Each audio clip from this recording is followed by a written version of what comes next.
మహిషుడితో యుద్ధం, దేవతల పరాజయం.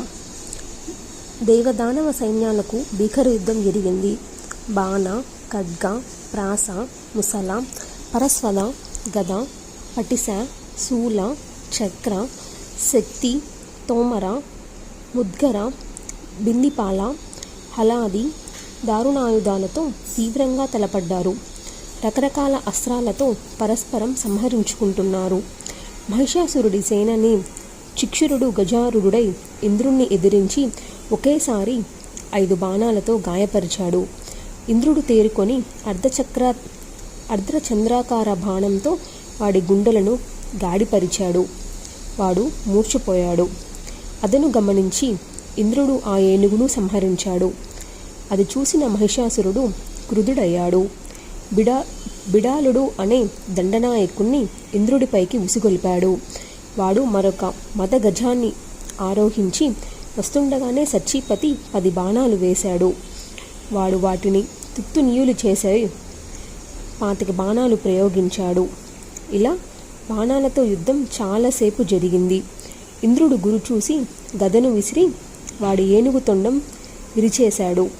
అది ఘీంకరిస్తూ వెనుదిరిగి పరుగు తీసింది.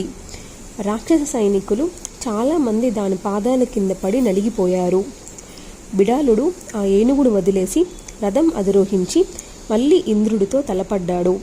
మళ్ళీ ధనుర్యుద్ధం సాగింది. ఇంద్రుడికి జయంతుడు తోడై, జయంతుడు అనగా ఇంద్రుడి కొడుకు, ధనుర్విద్యా కౌశలం ప్రదర్శించాడు.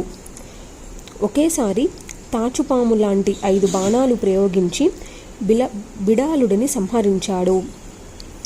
దేవసైన్యం జయజయధ్వానాలు చేసింది. దుందుబులు మారుమ్రోగాయి. ఇంద్రుడు జయంతుణ్ణి దేవతలంతా ప్రశంసించారు.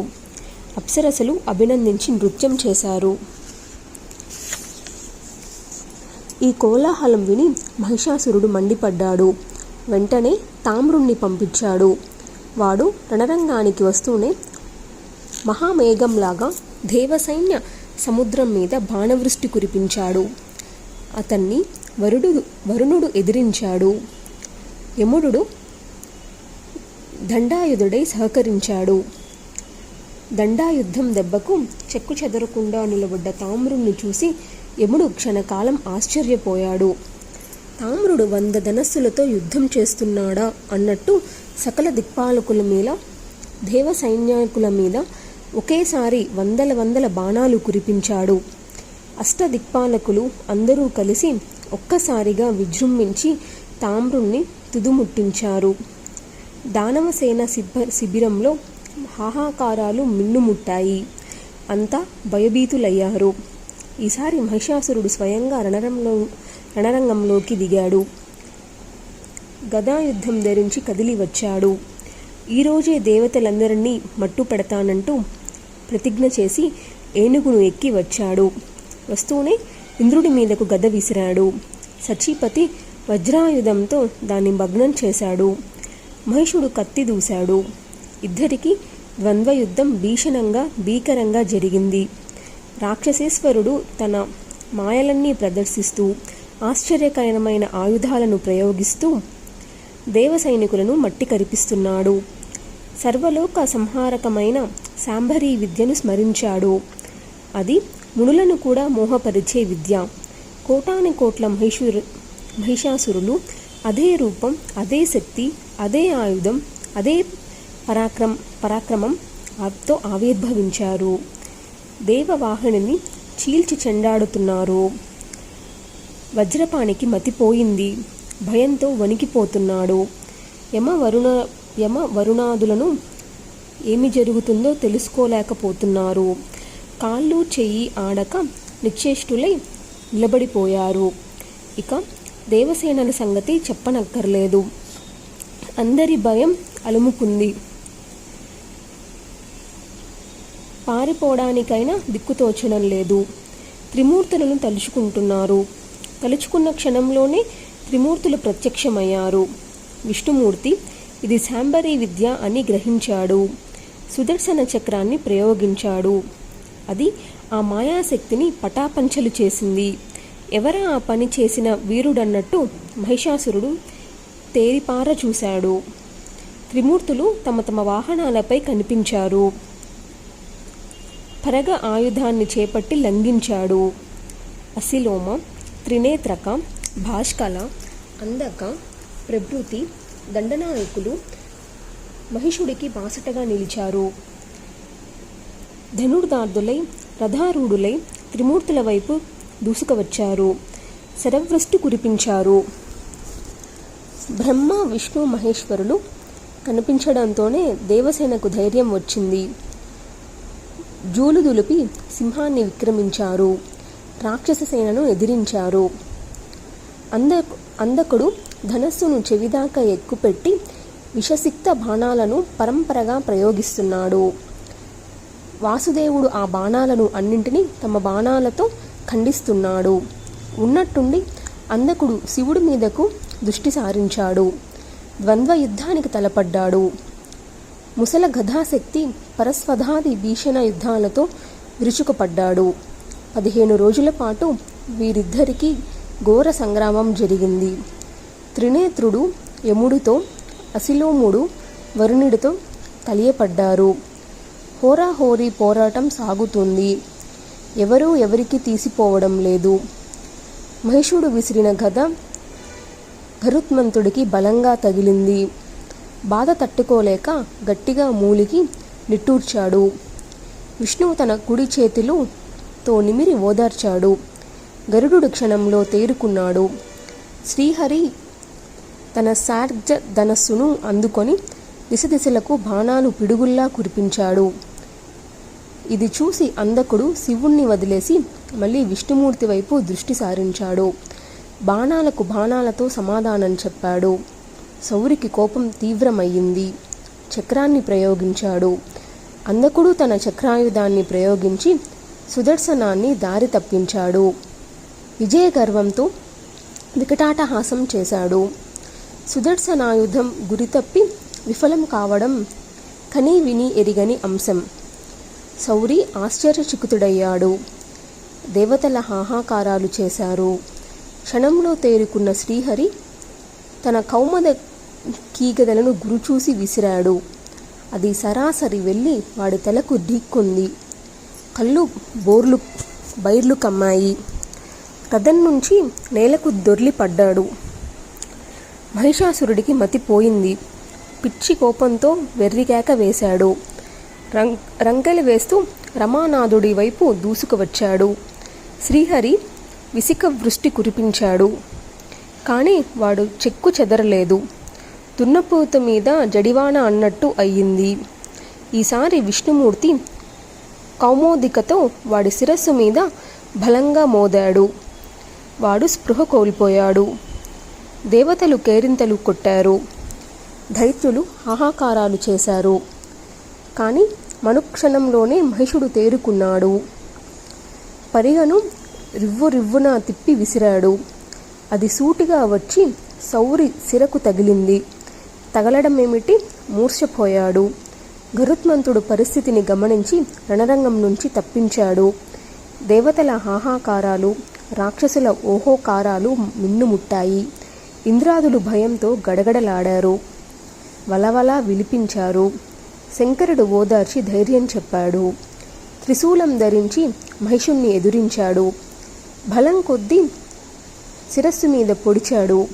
వాడు తప్పించుకొని శక్తి ఆయుధం విసిరాడు. అది వచ్చి శివుడి వక్షస్థలాన్ని తాకింది. రాక్షసుడు విజయగర్వంతో వికటాటహాసం చేశాడు.